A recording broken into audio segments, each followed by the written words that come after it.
Wicklow, the Sally Gap has been closed, and in light of worsening conditions, motorists have been asked... On the 30th of March, a very miserable early morning.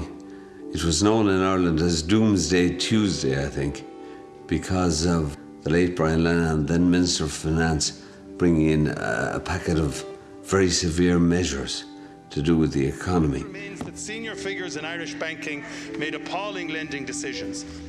But the weather and everything to do with that early morning matched the plight of the economy, the seriousness of the Dáil announcements, and the news that I was getting there and then around breakfast time in the Hermitage Clinic.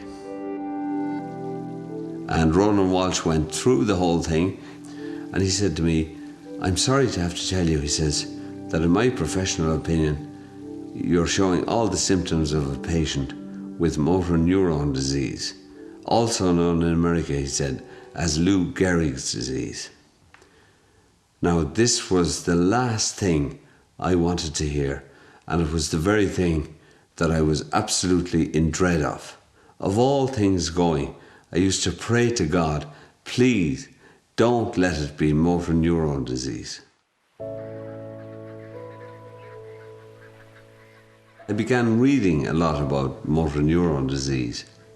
I was discovering that it was a very serious condition, that it was progressive, incurable, and terminal.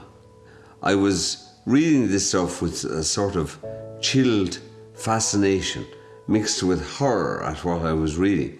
I began focusing on these words: progressive, incurable, and terminal. I remember then, with a dark sense of humour, saying, the three words make the pit, P-I-T. By Jesus, that sums it up. You're in the fucking pits.